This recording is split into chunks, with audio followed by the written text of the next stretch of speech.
Muy buena, profesores, profesoras. Soy Javier Lacalle Pérez. DNI no te hace falta, pero por si acaso, 295193099M. Voy a presentar mi examen final de SIG.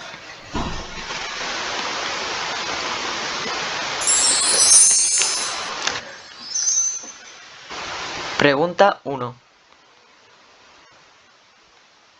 Indica si el tipo de información que estás cargando en tu mapa es información primaria o secundaria y justifica tu respuesta. Es información primaria porque es susceptible de manejo y análisis sin tener que realizar ninguna operación previa para su empleo en un SIG. Pregunta 2. En el caso de las imágenes PNOA de máxima actualidad, ¿qué proceso se habrá llevado a cabo para poder usar estas imágenes como mapas? Justifica la respuesta.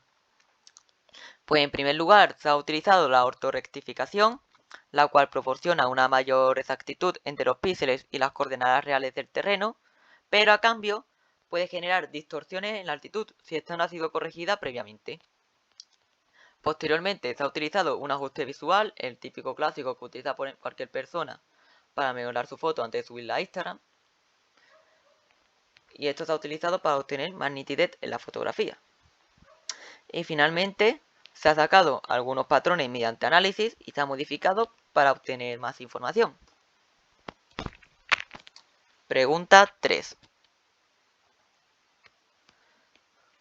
Conociendo el visor y las opciones que presenta, revisa qué funciones de un SIG son las que se muestran en este ejemplo. Define, ejemplifica y justifica. Pues se muestran las siguientes funciones. Funciones para la entrada de información. Por ejemplo, en este conjunto de ortofotografía, el cual forma el territorio nacional peninsular y Baleares, pues se ha sido creado a partir de una cámara digital, la cual, valga la redundancia, crea imágenes del terreno en formato digital. Y también se ha realizado a través de un SGBD, o sea, un sistema gestor de base de datos, el cual utiliza dos bases de datos, las cuales son la cartografía general y el banco de datos de la naturaleza, para almacenar todas las capas. Pregunta 4.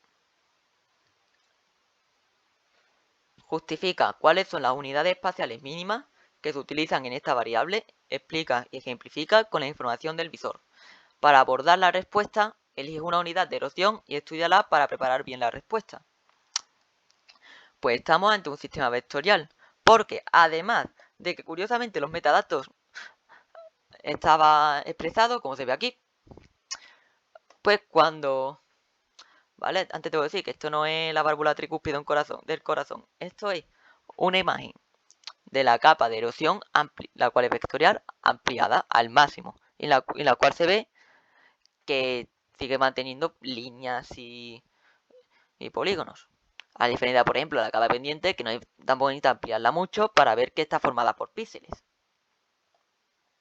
Pues las unidades especiales mínimas del sistema vectorial son los puntos, los cuales aquí están formando las líneas y los polígonos, los cuales sabemos que están ahí gracias al sistema de coordenadas, ya que cada coordenada, o sea, tanto una X como una Y, representan la coordenada exacta de un punto.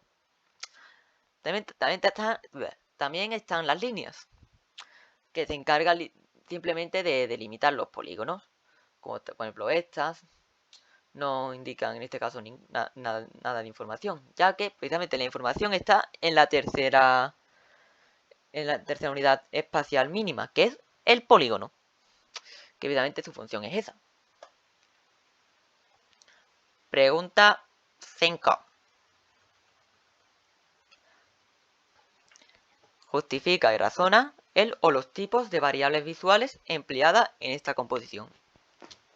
Pues utiliza variables de posición para poder localizar cualquier punto a estudiar en la imagen mediante un sistema de coordenadas, que evidentemente es el que comenté en el apartado anterior. Además, utiliza variables de color, tanto en tono, el cual utiliza para diferenciar una variable de la otra, como pasa por ejemplo con el caso de los cauces, que utiliza este color azul claro, ¿vale? Y esto hace que se diferencie precisamente de la otra variable, que son la erosión de cauces. Como en tono, también, que lo que hace es medir la intensidad de la variable, y lo que utiliza, aunque no exactamente así, pero lo utiliza en la erosión de cauce, ya que en el caso de los tonos verdes, podemos ver que el más oscuro simboliza un cauce, una erosión muy baja, un tono verde más claro, una erosión baja. Sin embargo, por ejemplo, del otro lado tenemos otra, que empezamos con el amarillo, que es una erosión media, naranja, que es como que es una erosión alta, y la roja, que es como el color más oscuro, es una erosión muy alta. Pregunta 6.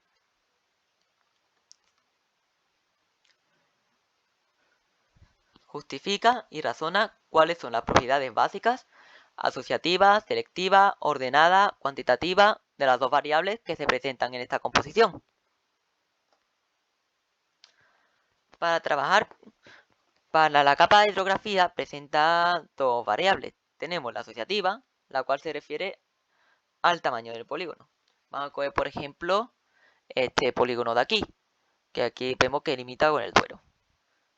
Pues esto lo que hace es delimitar áreas de erosión parecida. En este caso, áreas situadas entre dos afluentes del Duero y el propio Duero. Lo que nos indica que precisamente este hueco entre los afluentes y el río principal, que es el Duero, la erosión que se produce es una erosión similar, más o menos similar en todos sus puntos. ¿Vale? También tenemos la variable selectiva, y esta nos permite diferenciar el nivel de erosión con una ojeada rápida gracias a la tonalidad de los colores. Por ejemplo, precisamente la zona esta donde limita, que está justo al sureste de la zona donde limita el Duero con Portugal, vemos que hay una zona de erosión baja, como pasa igual, por ejemplo, en el Valle de los Pedroches, o justo aquí en la zona del Pisuelga. Pero, sin embargo, en la zona de los Montes de León, la Cordillera Cantábrica, Pirineo, la Costero Catalana, el sur del Sistema Ibérico, la zona del Cabo de la Nao, la Subbética, por ejemplo, alguna zona de la Sierra de Segura, por ejemplo, pues vemos que tenemos una alta erosión. Y todo esto gracias solo a los tonos de los colores. Pregunta 7. Hablemos ahora de simbolización. Estudia las variables visuales que se presentan y céntrate en la asignación de intervalos. Justifica el estadístico empleado y el formato del mapa de representación. Pues para trabajar con la pendiente se ha utilizado intervalos de porcentajes, como podemos ver aquí, que utiliza intervalos de 0 a 3%, de 3 a 12%, de 2 a 20%, de 20 a 35% y mayor a 35%. Estos indican la inclinación de la pendiente, por lo que si recorremos en una pendiente 100 metros, pues recto habremos recorrido lo que indique precisamente el porcentaje del 100 menos el porcentaje que indiquemos. Por lo que las pendientes de 0 a 3% son las más pequeñas y las mayores a 35 son las más grandes. Para presentarlo se ha usado un gradiente se ha usado un tono amarillo para los colores más bajos, después un gradiente de verde para los tonos intermedios y naranja, y este naranja rojizo para tonos para altas grandes pendientes. Basándonos precisamente en la variabilidad entre clases, podemos deducir que se ha utilizado un método de intervalos naturales y ha sido deducido porque ha utilizado formaciones de clases homogéneas, lo que provoca que se genere diferencia entre ellas. Curiosamente, toda la zona que está entre 0 y 3%, que curioso, coincide con prácticamente todas las llanuras del territorio, como la submeseta norte, la zona de la Mancha, el valle del Guadalquivir. Pero sin embargo, todas las zonas de grandes pendientes, 2 a 20, 20 a 35 y mayor a 35, todas están en zonas montañosas, como por ejemplo los Montes de León, Cordillera Cantábrica, Pirineo, la zona del Pico de Orión, la Sierra del Moncayo, el Sistema Central, la Subbética, alguna zona de la Penibética, la zona de la Subbética. Por ejemplo, por lo que vemos que además la pendiente nos está indicando el relieve. Bueno, y esta capa presenta precisamente áreas definidas, las cuales representan una variable, que ya es la que he indicado ahora mismo. Por lo que hemos llegado a la conclusión de que estamos ante un mapa de cloropetas. Pregunta 8. Dado que los SIG funcionan por superposición de capas georreferenciadas, ¿qué potencial de análisis ves en esta estructura de capas? Sugiere una combinación de capas que pueda servir para generar una cartografía que contribuya a la gestión de emergencias relacionadas con riesgos de incendios forestales para la Comunidad Autonómica de Extremadura. Pues para realizar dicha cartografía hemos necesitado 3 capas. La primera, en la hidrografía.